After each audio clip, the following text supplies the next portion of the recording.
It was about 6 years ago. At that time, I had just arrived in Beijing, and because of a work-related matter, I needed to stay in Beijing for about a month. In Beijing, near a very famous area called Shichahai, there is a street called Yandai Xieji. On that street, there is a very traditional style guest house, something like a boutique inn. I was staying on the third floor in the room at the edge, the one at the very end of the hallway. When I opened the window, I could see that below were all those courtyard-style houses, the old Sihiwan, and narrow alleys. To the left, maybe around 200 meters away, were the bell tower and the drum tower of Beijing, which are very iconic landmarks. It was extremely hot during the daytime. The first day I arrived was around early September, before COVID had started. Then it was 2019. Yes, that was 2019. At that time, I was alone. Each room, there was basically a studio-type space. Around 9 o'clock, I felt very sleepy. Just as I was about to lie down, I suddenly felt the wooden framed window of my room make a sound, bang! And then I heard, from outside the window, a kind of noise that sounded partly like electric current and partly like a cat scratching the window, zzz, zzz, zzz, zzz. It kept scratching at the window. At first, I thought it was a cat, since there were many single-story houses around. I got a bit annoyed, so I turned on all the lights. I'm from the south, so I just shouted, "Go away, get out." Right after I shouted, the sound suddenly stopped. I thought, okay, now I can sleep. I had just closed my eyes when my suitcase, the one that had all my clothes and stuff in it, seemed to move slightly, as if something had touched it. It moved for no reason. I turned the lights on again, brighter this time, and just stared at my suitcase. Then something strange happened. The window, without making any sound, slowly opened inward all by itself until it was open about 90 degrees. And then I saw it above the drum tower. Slightly to the right, not too high up, something disc-shaped was hovering in the air. That disc had a bulging, round middle and flat edges, kind of like a musical instrument, like two cymbals pressed together. It just hovered there, perfectly still. This wasn't like something from a movie. It was a real flying saucer. I rubbed my eyes and looked again. It was really there, still hovering and completely silent. In an instant, I felt like it had moved about 20 or 30 meters closer to me. I thought, it's not very big. If it were only 2 or 3 meters away from me, the inside space couldn't be more than a few square meters. A very small saucer, really small. I didn't dare to make a sound. I couldn't shout I wasn't at home, and it was late in the hotel. I just kept staring at it. I didn't dare close the window, but it didn't move either. Still, I had a strong feeling that there was something inside that saucer and that it was watching me. Then suddenly, a beam of light came from that direction, much brighter than the regular incandescent light. It was yellowish white, and it shone directly into my room. Inside my room, on the right side, there was a wooden shelf, antique style one, and on it sat a brass wash basin because the hotel had that kind of old-fashioned decor. The beam of light landed right next to that wash basin. And the moment that light entered, something truly bizarre happened. I saw 4 grayish-white shapes come floating in. They weren't solid, more like light, like shimmering waves. Whoosh, whoosh, they floated right into my room. The instant they entered, the window closed again silently, without a sound. They came in through the window, or did they actually pass through the wall too? No, it didn't come through the wall. It came in from the window, because the window had been opened. At that moment, it came in through that opening. And then I just froze there, completely numb. I saw those four little things flashing like waves of light, floating in and landing right in front of me. They were only about 1.5 meters away from me, standing side by side in a row. From left to right, each had a pointed face, and none of them were taller than about 1.30 meters. After they landed, they fully took shape. They became humanoid. Their faces were pointed. Their heads narrow, kind of like an upside-down sunflower seed. Their eyes were green, large, and upright, taking up most of the face. You could barely see their mouths, just small openings, and their noses were very tiny. They had hands and feet. Their hands were long, their legs thin.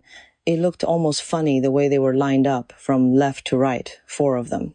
I could feel that counting from the left, the second one seemed to be a different gender. The other 3 felt male, but the one in the middle, when I looked into its eyes, I felt it was female. Its eyes seemed to have tiny lashes, more delicate than the others, and its expression was softer, more human-like, more like a woman's. The others looked colder, harsher, their faces almost fierce. They gave off a more masculine feeling. But judging from their bodies, you couldn't really tell any physical difference between male or female. There was no obvious distinction. I didn't dare to move. I didn't dare to call anyone. Did you notice how many fingers they had? I think it was 4. Did they have any clothes on? At that moment, I didn't think it was clothing. It seemed more like something attached to their bodies, elastic, kind of like rubber, yet also like plastic. I can't quite describe it. From what I could tell, the texture must have been flexible, not hard, not like a rigid plastic or any solid material. It was stuck tightly to their bodies, like a skin-tight suit, no pockets, no lights, nothing on it at all. The lights in the room were on. In fact, I had turned on every single light. They were standing right in front of me, none of them taller than 1.30 meters, just barely higher than my suitcase, which was right next to them, very close. When I saw them like that, I just couldn't react. When something like that happens, you just freeze, your mind goes blank. I didn't know what to say or do. I couldn't move. I just stood there watching to see what they would do. One of them, I felt it was male, seemed to be the fastest among them, moving a little quicker. He talked the most. Among the 4 little beings, those small gray ones, he was the one who communicated with me. He was the first to speak, but his mouth didn't move. He had a mouth, but it didn't open. It was as if he was using some kind of transmitter, sending his voice straight into my head, directly through some mental channel. And what I heard wasn't strange sounds. It was structured, like human thought, completely logical, in the same system of reasoning that we use on Earth. And the language, I could understand it perfectly. It was Chinese. The first thing he said to me was, "Hello." I responded, "Are you aliens?" It took me a moment to process it. And he said, "Yes, we come from the 5th dimension. We're not from Earth. We come from somewhere else." I asked, "Why did you come here? Did your spacecraft break down or something?" He replied, "No, we're here for scientific research. We're research personnel from our planet. You can think of us like engineers on Earth." Then I asked, "How old are you? Can we talk properly? Or do you have some specific purpose for being here?" That male being was very peculiar. He said, "Yes, we do have a purpose, but it's not directed at humans. We'll just be staying in Beijing for a few days. Our research team has a planned route." He explained their route briefly. They started in Sichuan province, in a place called Jiuzhaigou, then went to the Yimei Mountain and Qingqing Mountain areas. And from there, they left Sichuan and came to Beijing. He said that after spending a few days in Beijing, they would go to Berlin, Germany for a short time and then return to China to stay for about another month. After that, they planned to go to California in the United States. I was completely confused listening to all that. I said, "Then why did you appear in front of me, an ordinary human?" That part, the reason why they came to find me, they told me later. At that time, I was just stunned and didn't know what to say. I thought to myself, are they going to leave tonight, or will they stay here in the hotel? I kept feeling nervous inside, thinking about everything that had just happened. But he seemed to know exactly what I was thinking. He said, relax. We don't mean you any harm.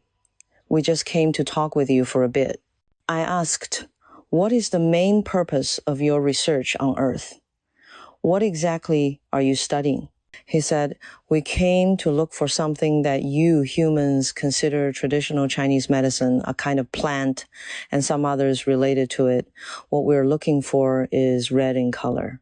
Then he projected an image in front of me out of thin air. I could see it clearly. It was lingji, the red reishi mushroom. He showed me the underside of the lingji and said, these block-like structures and the energy within them contain many things your people don't yet understand. You only know its medicinal properties, but you don't yet know what else it can do. Then he said, our planet has already become inorganic. There's no more biological life, but the energy hasn't been completely depleted yet. We still need to gather things from outside, from other systems, to replenish ourselves. We've been searching across different galaxies for these things. Earth is one of the planets that has a small amount of what we need. He added, that's why we've come to Earth several times already. Then he said, our planet has a leader, a lord, the supreme head. He told me that their lord had also been to Earth, and not recently, he had come here a long time ago. At that point, I asked, since you are a research team, how old are you now? If we calculated by Earth's measure of time, how old would you be? He said, we are all over 100 years old. He explained, the average lifespan of people on our planet is over 300 years, but our Lord, our leader, lives twice as long as we do. He can live over 600 years. Right now, our Lord still has more than 100 years left in his lifespan. The four of us are all over 100. When I heard that, I thought that's not as long as the immortals in Chinese legends, but it's still much longer than a human lifespan. So I asked, if your dimension is so much higher than ours, are there still many of you? How many beings live there? And you're not planning to start a war with Earth, are you? He replied, as for war, we'll come to the Drum and Bell Tower area again tomorrow. We'll tell you then. Then he said, that's all for today. Let's stop here for now. When they were about to leave, they asked me, do you have a name? We'll come back tomorrow. I said, I might not be here tomorrow. There are so many people, can you really find me? He said, of course, we can find you. We already know your information. Wherever you are, we can locate you. That gave me a fright. I thought to myself, oh no, I'm being monitored by them. Should I report it or just keep it to myself? If they didn't mean any harm, then there was no need to say anything. But if I did tell him, maybe I'd cause trouble, right? So I thought, I better not say anything. And then just like turning invisible, they vanished all at once. I quietly went over and pulled the window open just a little, just enough to peek through. When I looked toward the sky above the Drum and Bell Towers, there was nothing, no sign at all of that round disc I'd seen before. No light, no sound, they were gone. Wait, how did they leave? I mean, how exactly did they disappear? He started moving, first walking, just like a human. I could actually see his legs taking steps. After a few steps, the front part of his body began to fade away. So they walked toward the window, but it didn't open. It just disappeared. Is that right? Yes, that's right. That night, they left very quickly. After they were gone, I was drenched in sweat. The next day, everything seemed normal. In the afternoon, a friend of mine, the one who handled my rent, invited me out. They were a married couple from Jiangxi. They said, let's go have some tea at a private club near the Imperial Academy. On the way there, I quietly told them what had happened the previous night, that I had met the little gray beings. Both of them used to work in television. The husband was an art director, and the wife was a news anchor. She was quite a well-known face on screen. They both believed in things like this, Even though they had never seen anything themselves, they got very excited. The wife was the funniest. She actually went out and somehow got a voice recorder, and she told me, "Come on, tell me the whole story from the beginning." So I did. I told her everything from start to finish, and she recorded it all. Then she said, "They'll definitely come back to find you. You have to carry this recorder with you. Next time they show up, turn it on quietly so we can hear your conversation later, okay?" I said, No, I can't do that. What if they think I have bad intentions? What if it ruins everything? It was such a calm, friendly conversation. I don't want them to misunderstand. I told her, if they think I'm trying to trick them, who knows what could happen? Better not. I'll just come back and tell you everything afterward. So I didn't agree to it. They kept that recorder for over a month, maybe even longer. The two of them ended up recording everything I told them all, my retellings of the conversation. They still have those recordings to this day. That afternoon, around 4 or 5 o'clock, while we were drinking tea, those same shadow-like figures appeared again.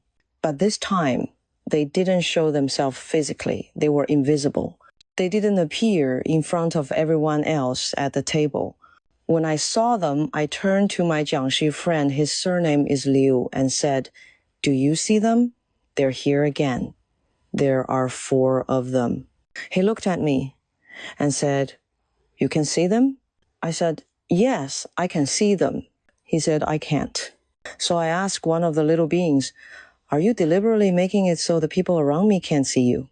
He said, "Yes, we don't want them to see us." Then we chatted a bit. My 2 Jiangxi friends had been discussing what questions they wanted to ask, like, are there people or things on Earth that interest you from a different dimension? The being said, "Yes, there are many differences between your world and ours. Our planet now has only a few million people left, much fewer than Earth. Originally, our planet was smaller than yours, but now it's even smaller. There have been wars, and now there's basically no organic life left, nothing living in the biological sense. Right now, our existence is more like what you humans used to describe in the past, a conceptual, semi-formed state. Everything we need, we must obtain from outside, from Earth, or from other planets.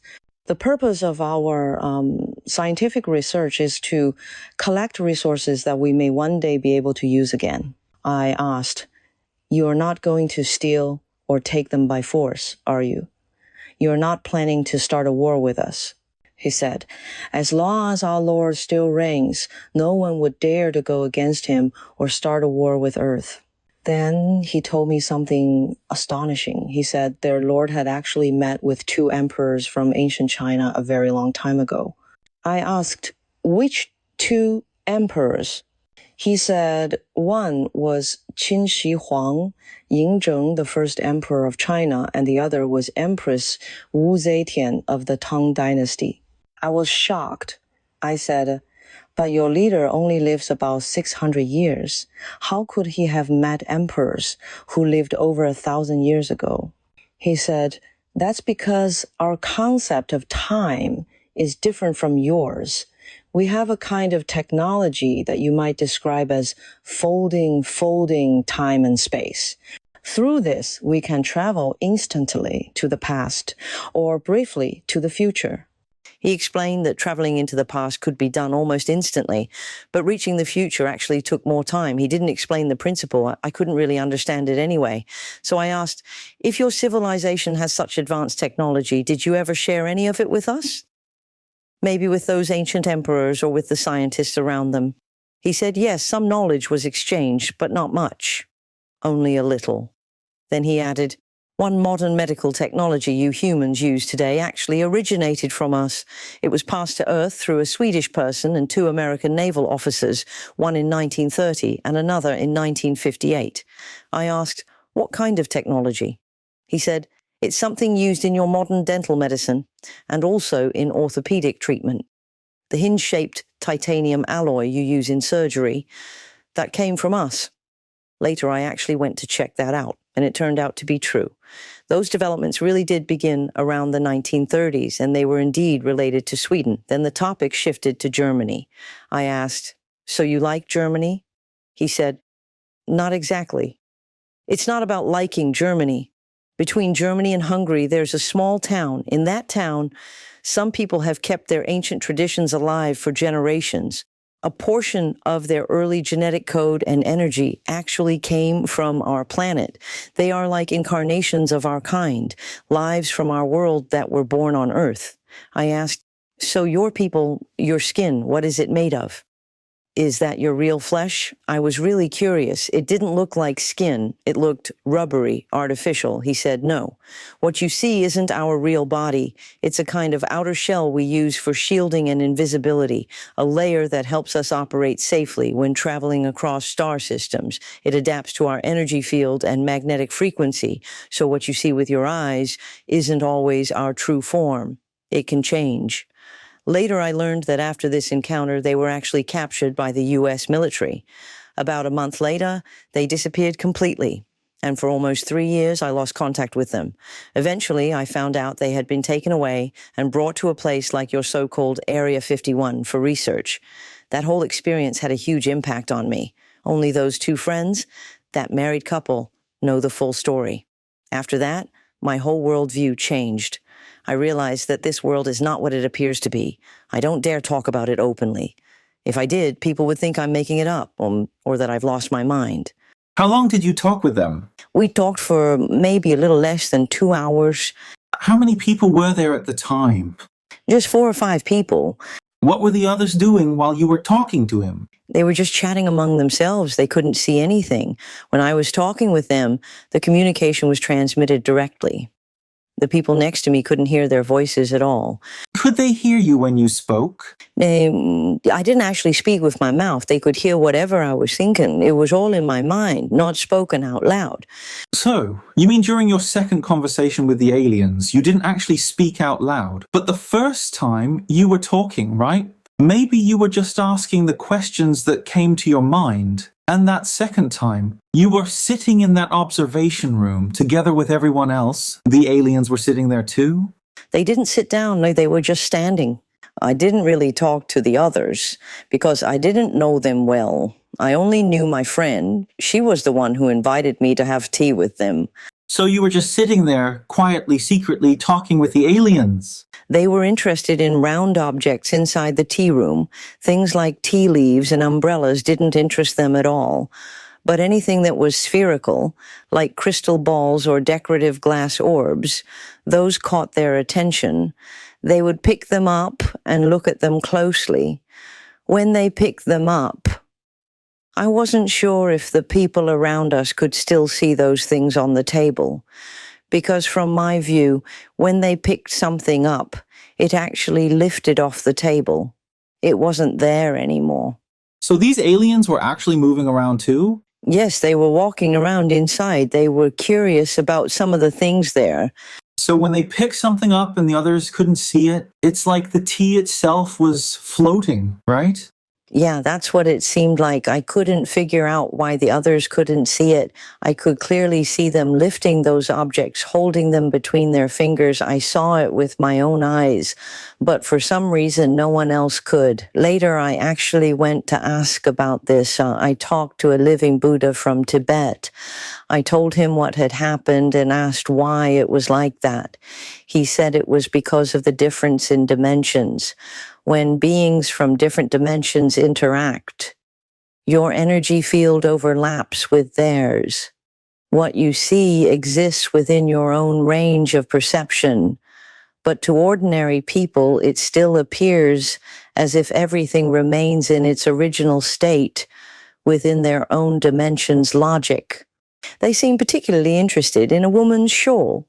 It was maroon with big floral patterns on it. The taller one among them walked over and touched it gently, but that woman didn't react at all. She had no sense of it, no response. The female alien never spoke the entire time. The slightly taller male one said a few words, but not many. I asked them, "Do you have entertainment on your planet? Do you have anything like we do on Earth?" He said, "We don't have entertainment." In our dimension, there is no concept of entertainment. We have spiritual energy exchange instead. He explained, when our energy runs low, it is regulated and managed. There is an administration that distributes energy to us. So I asked, can that energy be understood as your lifespan? He said, yes. Then I asked, do you fall in love? He said, no.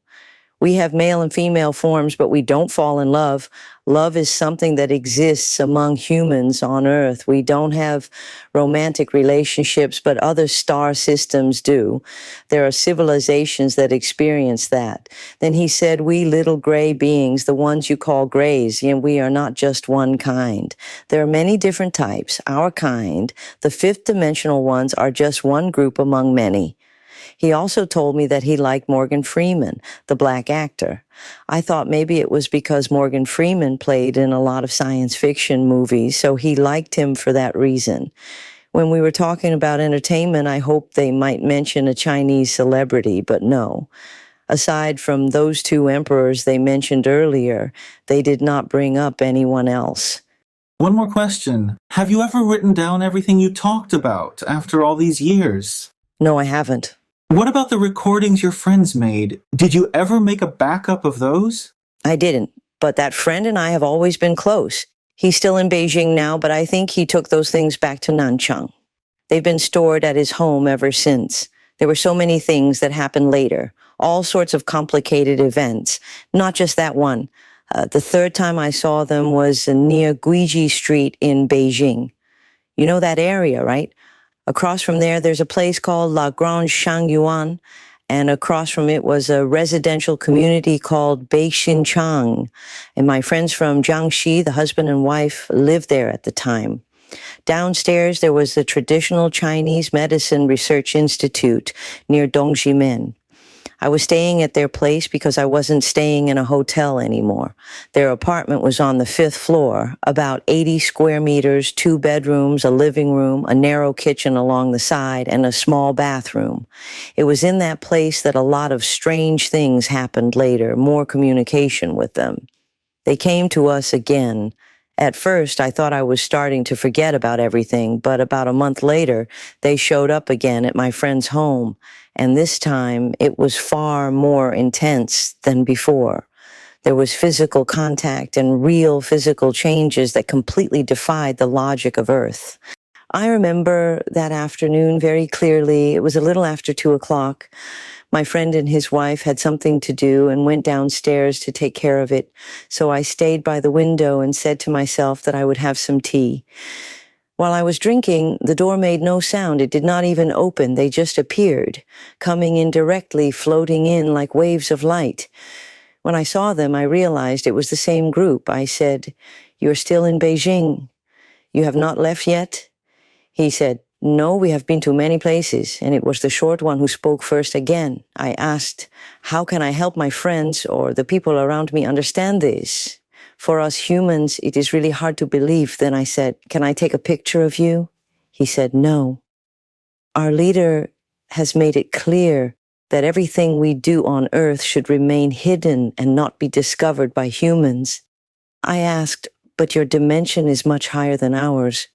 Why would you be afraid of being seen?" He said, "Because too many people would want to study us, and that would bring unnecessary trouble.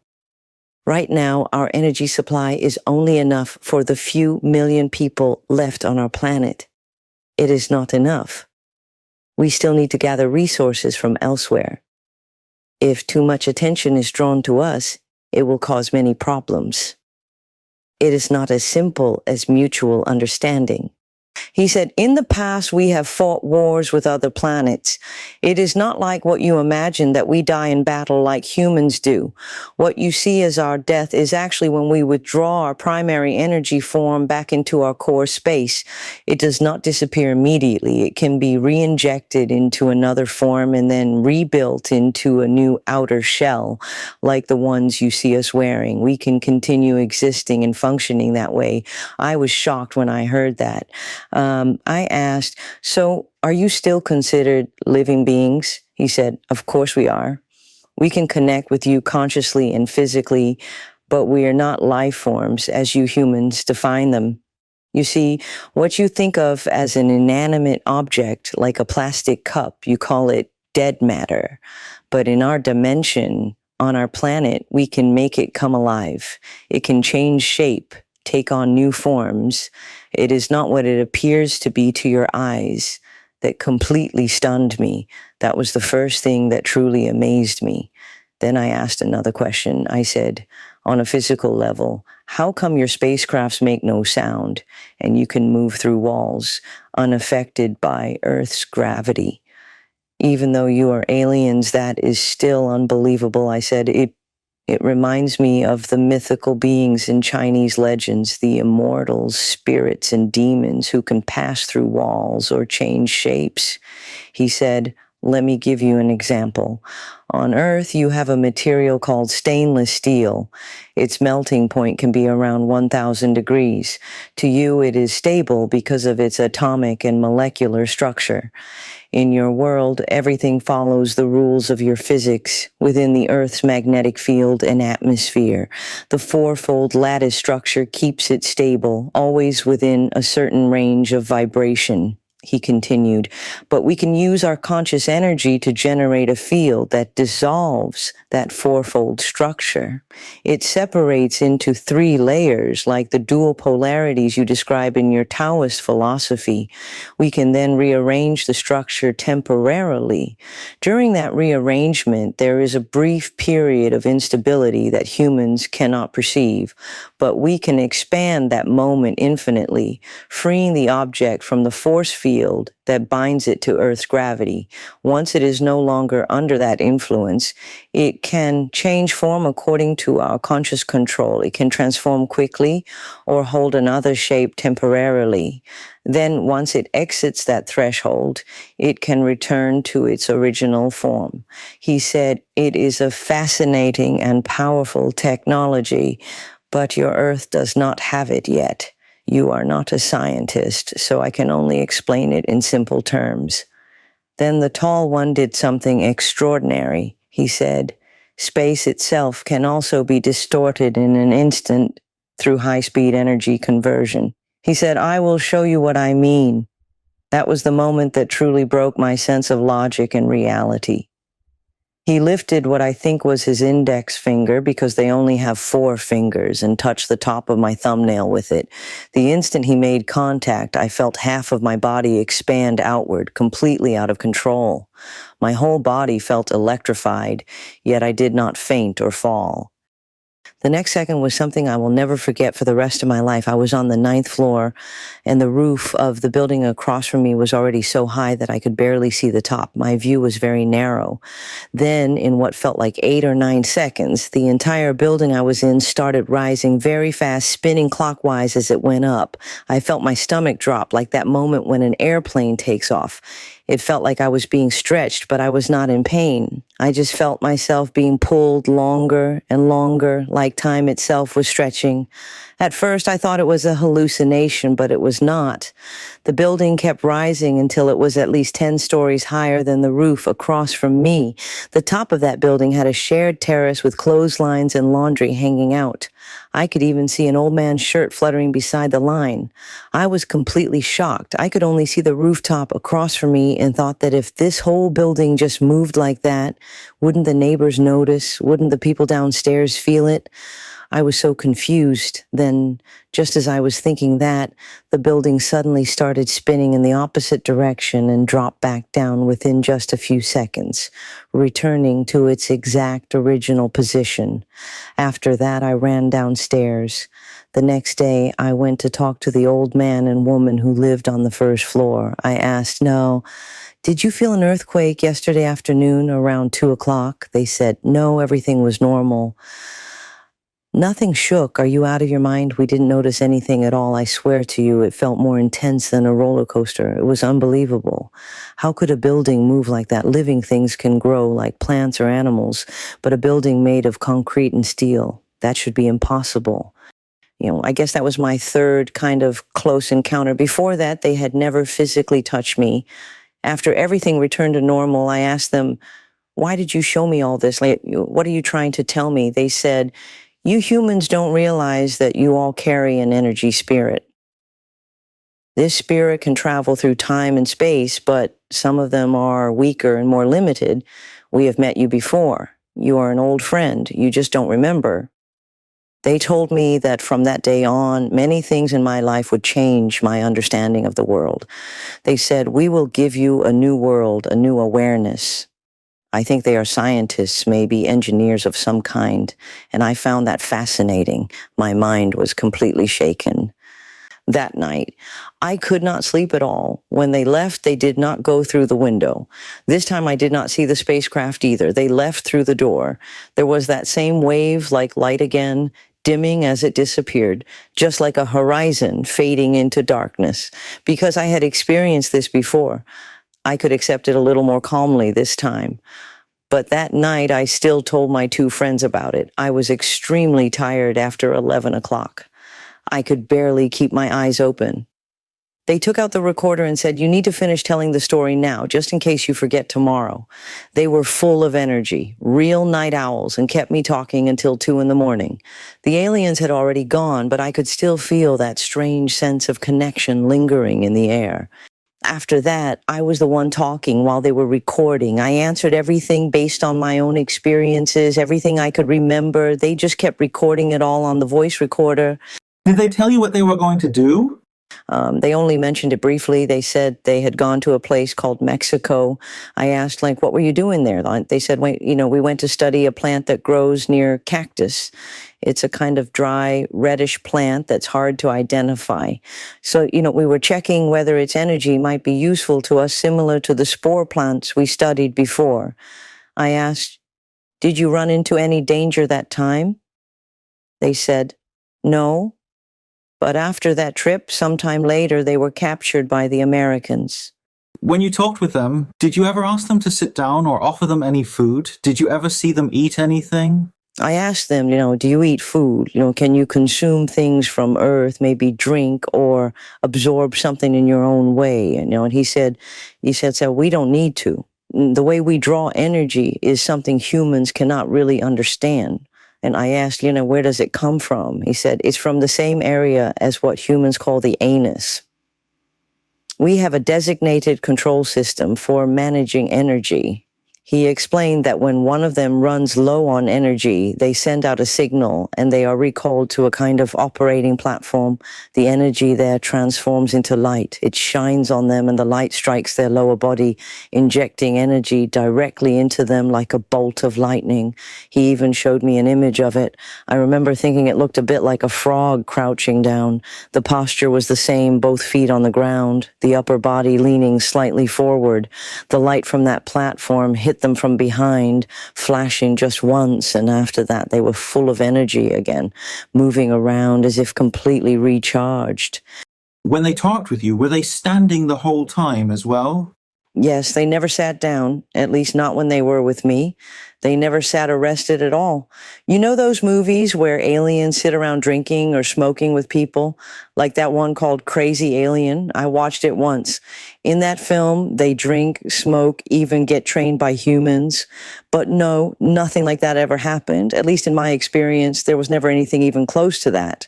So when you communicated with them, was it through spoken language or was it all through consciousness? I spoke to them using words because there was no one else around me at the time. They had all appeared in full form. And they didn't have to move their mouths when they talked to you, right? No, they didn't have to move their mouths, but I could still hear their voices. And the sound was actually quite loud. When their voices first appeared, there was something like a magnetic field wave, kind of like the faint static noise from an old radio. That soft, crackling sound. It wasn't strong, just barely there in the background. But then their voices became incredibly clear.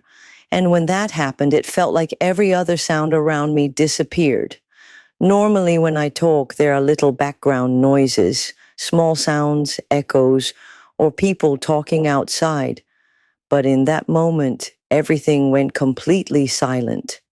No birds outside, no people chatting downstairs, no old men or women talking loudly like usual, nothing, just their voices there. They were speaking Mandarin the whole time, right? Their language system was really fascinating to me. So I asked them about it. I said, I can understand your language, even though it's not from Earth. I know it's based on mental or telepathic communication, but when you speak to me here, you're using our human language system. How is that possible? Is it something you already knew, or did you learn it later? Or do you use some kind of translation technology? He said, we don't use any specific translation structure. When an energy wave reaches your brain, it automatically adjusts itself to a frequency that matches your own language.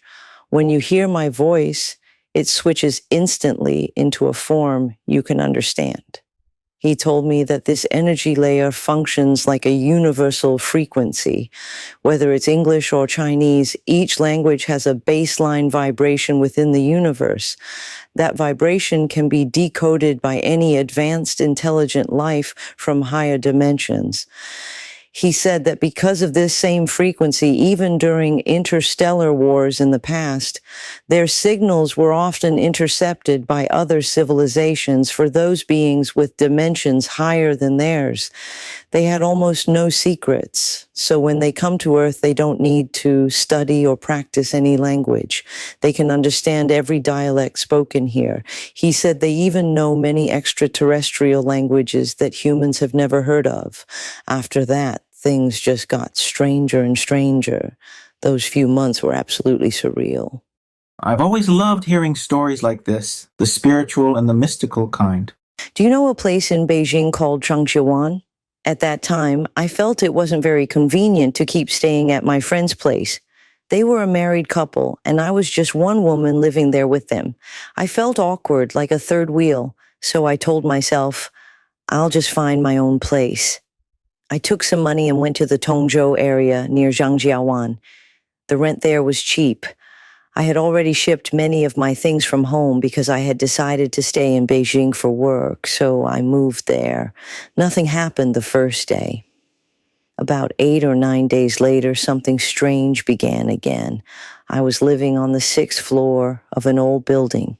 The elevator was small and covered with ads, just an old worn-out one.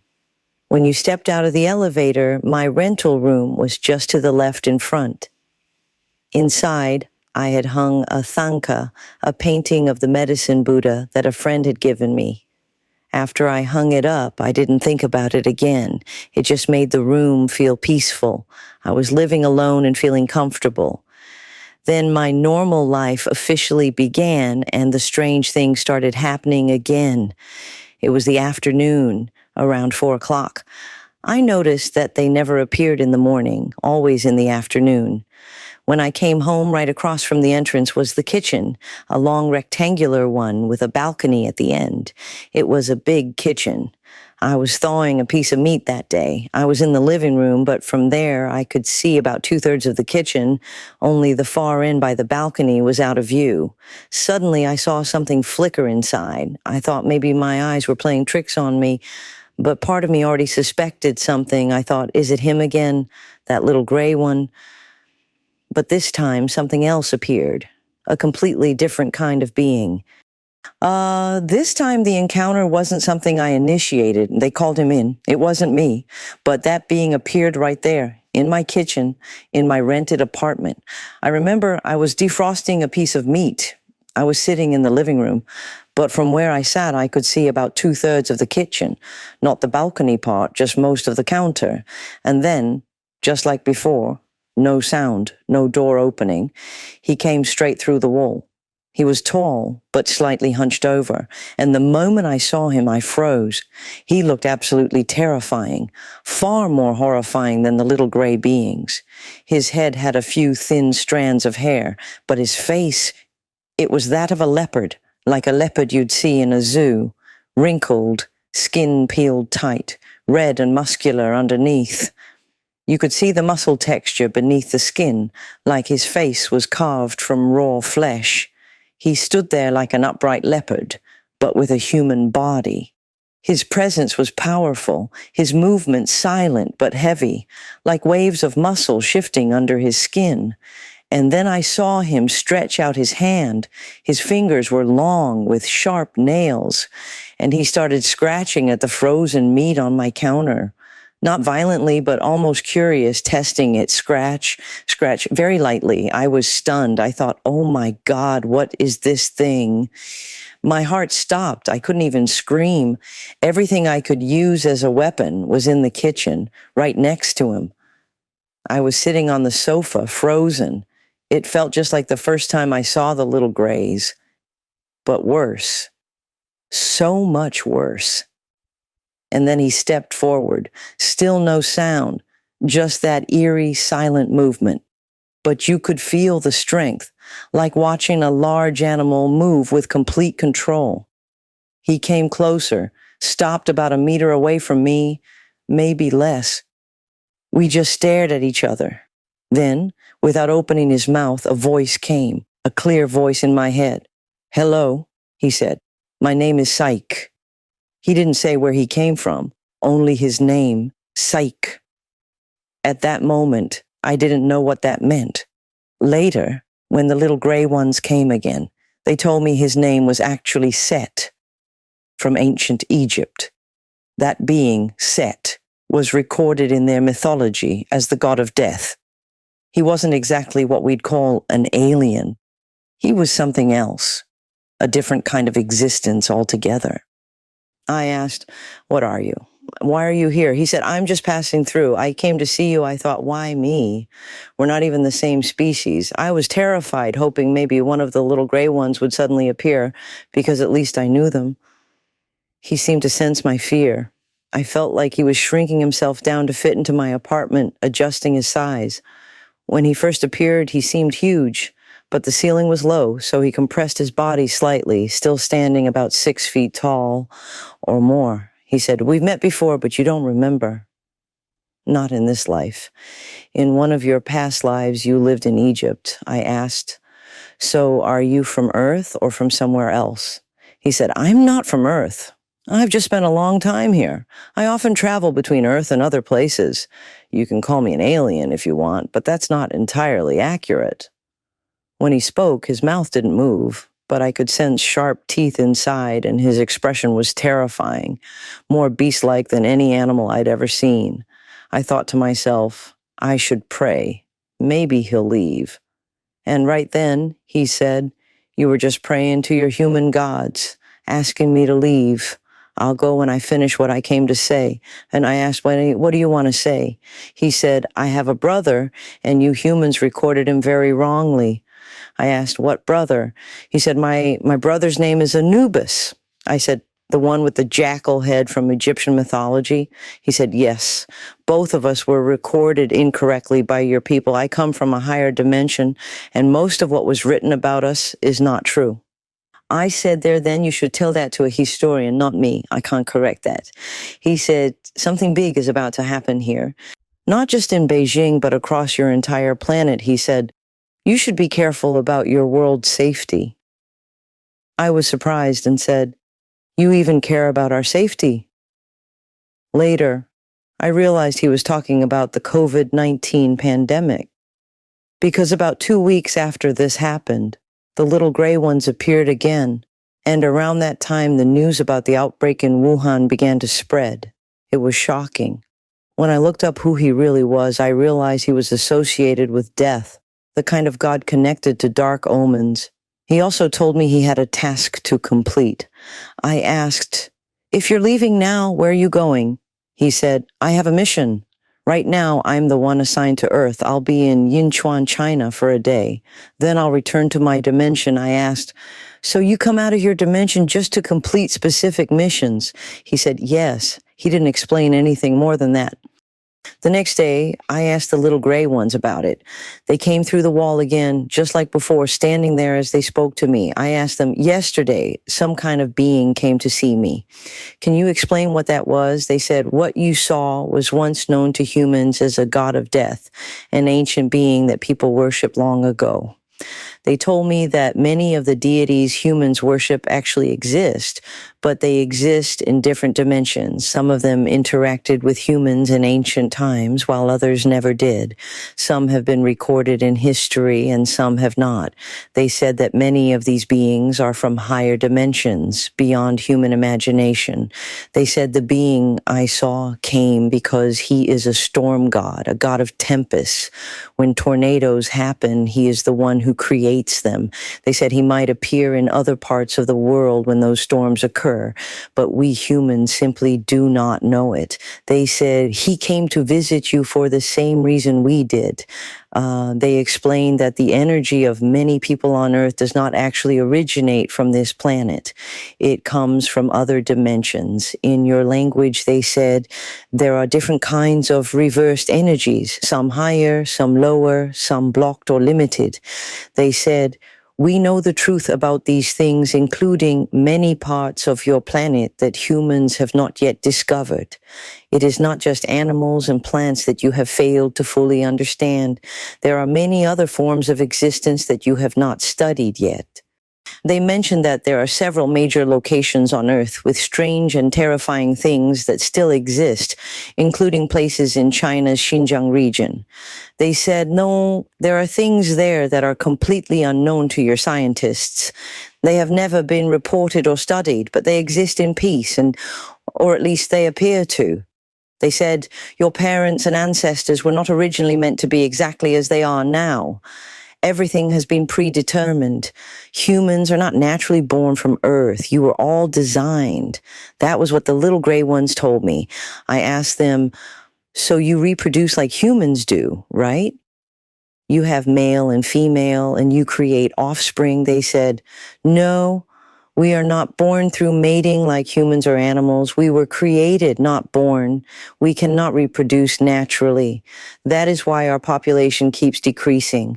But because our lifespan is much longer than yours, it seems like it takes us much longer to disappear. They told me, Earth itself has been restarted several times, but humans do not know this. They said, sometimes when you go to sleep at night and wake up the next morning, you think everything is the same. You think Earth is still fine. But in reality, many things have changed during that time, just like when you saw the building move that day. You humans think your bodies are still the same, that you are still alive in the same form, but that is not the case. I asked Len, what do you mean? Do you mean that we die at night and wake up as someone else? Then why do we still have our memories and consciousness? They said, exactly. Why do you still have your consciousness? The body that wakes up the next morning is no longer the same body as before. None of you are truly in the same physical form as yesterday. But you cannot perceive this because you exist only in your current dimension. The four of them seemed curious about the same thing. The future of Earth. They wondered what would happen to the planet. Would it be taken over by machines or by other beings? Would it be destroyed? They said, there are some things we can tell you and some things we cannot. They told me originally Earth still had more than 700 years left in its current cycle. But because humans have been greedy and have done so many things that go against the balance of the planet, the timeline has been accelerated. It has been shortened by 200 years, I asked. So does that mean Earth will be destroyed 200 years earlier? They said, not destroyed. It will end its current phase 200 years sooner. But that does not mean everything will vanish. It means the cycle will shift earlier. You humans still have time, but not as much as you think. You will have to rely on your own awareness and wisdom to survive, which will be very difficult. And they said, we are not allowed to interfere. We have agreements. The Buddha you believe in truly exists, as do many other divine beings. Some of them have interacted with us. When they mentioned that, I asked them, who do you respect or revere the most? He replied, we respect Guru Padmasambhava and the Bodhisattva Guanyin the most. He also mentioned that one of Guru Padmasambhava's sacred instruments was originally created on their planet. They have a kind of servant-like relationship with those divine beings, helping them craft sacred tools and weapons. The idea sounded so strange to me that I couldn't quite comprehend it. I asked, "So, you mean the bodhisattvas are actually connected to you grays? How should I even understand that?" They said it was true. And at that moment, I felt like everything I knew about the universe had been turned upside down. At that moment, my mind just couldn't process it all. I was completely overwhelmed by what they had said. Then I asked them, "So if that's true, can I understand it this way? All the mantras and scriptures from the Buddhas, the ones that have been passed down through generations and spread all over the world, do they actually protect the earth in some way?" They gave me an answer that completely blew my mind. They said, "Yes." Our leader once told us something about that. The leader before him was very aggressive and loved to fight. He would start battles with other planets, even ones he couldn't win, just to provoke them. Earth was one of those planets. "We fought with you before the last reset of your world." But later, they said, because of the mantras created by the bodhisattvas, Earth became surrounded by a protective layer. It's something we cannot penetrate. If we tried to break through it, our energy would instantly collapse and scatter. We would never be able to return to our star system. We would be completely destroyed. They said that's why we fear those mantras. When humans recite Buddhist sutras or chants, they actually have a real effect. We cannot harm you when you use them. I remember thinking, wow, that's an incredible secret. I told myself, if that's true, then it's good to know there's some way to protect ourselves, just in case we ever face something unfriendly. Just saying Amitabha is enough. He actually mentioned the word mind nature, but he said it was not entirely accurate. He also said that even the word dimension is not completely precise. He explained that the human brain has been sealed off in many ways. If those sealed parts were ever fully opened, you would reach what, in Buddhist terms, is called complete perception. You would know everything. Nothing could be hidden from you anymore, not by us and not by any other higher dimensional beings. Everything would be fully connected. So he said that the concept of dimension is actually more central, more direct, and more accurate than the idea of galaxies or star systems. He said that the universe you see with your naked eyes, the stars, the galaxies, is not the real structure of the universe. Much of what you see is an illusion. For example, he said the moon is not what humans think it is. People believe the moon has always been guarding Earth, but that is not true.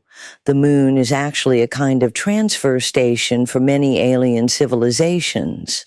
Right now, it is half abandoned. There are still many things inside it that have not been removed. He said that the original moon was much larger than Earth, many, many times larger. Later, it was reset and restructured into what your scientists can now detect. Its surface, its hidden side, and its interior are completely different from what you see today. Every time they travel to Earth, they pass by the moon. They always want to stop there to see if other dimensional beings are conducting research or experiments, but their leader always warns them not to go there, not to approach the moon, and tells them to go straight to Earth instead. The reason, he said, is that if the higher dimensional aliens who occupy the moon detected their presence, it could cause serious conflict or hostility. Then I asked, so are there other places near Earth within the star systems we know that also have alien life forms, maybe different from you but still higher dimensional? He said, yes. There are many, he said. In the Andromeda galaxy, there are many powerful and dangerous beings. Some of them are highly advanced, but also extremely hostile. There are also civilizations on Titan, Pluto, and Neptune. He told me that Venus has long been home to 2 divine races. These beings do not interfere with conflicts between other planets. They focus only on their own inner systems. They do not involve themselves in any interplanetary matters. They are like Buddhas, pure, detached, and without desire. He said that Venus also hosts another group of beings who are not natives but travelers from other galaxies who have settled there temporarily. Then he told me something that made me laugh in disbelief. He said, inside black holes, there are civilizations that exist in dimensions above the sixth, some even at 6.5 or higher. They are far more advanced than us. We cannot fight them. They are far beyond our level. He said, we don't dare provoke them or come to Earth openly. When we do, it's always in secret. Some of them are known for ambushing others. I said, hey, so you're kind of in a difficult situation too, huh? He said, yes, we are. If you measure time in our world, every 100 of your years, our energy supply almost runs out. We no longer have new sources of replenishment. Our planet has become like water, lifeless, half dead. We don't know what the future will bring. Maybe one day we'll have to migrate to another galaxy of a similar dimension and find a new way to survive. He said, when our energy runs out, our outer shells decay. They rot away, but we don't die like you do. The outer shell becomes useless, but the inner essence, that part can be collected and reused. Their souls are collected and recycled. For them, it was a complete state of being reclaimed, totally recycled. I still remember that moment vividly. Every detail of our communication is burned into my mind. After that, we didn't communicate for quite some time. The little gray one told me, starting tomorrow, we won't come to see you for a while. Later, I found out what had happened in America, how they were captured. It happened one day when my head suddenly felt very hot. But it wasn't like a fever. I wasn't sick. My whole head was sweating and I felt weak and lightheaded. So I sat down, took a sip of water, and suddenly the connection came back. It was the little gray one again. He said, we're leaving Earth. The 4 of us are escaping. The tall one has been captured in America. I said, what? You mean he was caught by the Americans? He said, yes. He's been detained for a while. It took us a long time to contact our leader and arrange for our ship to pick us up. We're heading to Mexico now. We'll board there and return to our home territory. I asked, what about your companion, the one who liked Morgan Freeman? He said, he's being watched very closely. Humans are using your own technology to monitor him. If he tries to leave, his energy wave will be detected by the people there. They'll trace us through it. It's too risky. We'll have to go first, I asked. So what's going to happen to him? Can he get out? He said, he has a way. He can fake his death. When he does, his energy essence will be retrieved by our leader, but his physical shell, the body, will remain on Earth. Your people will think he's dead and stop studying him. To them, it'll just be a body. That's exactly what he told me. Does the US really have the power to capture them?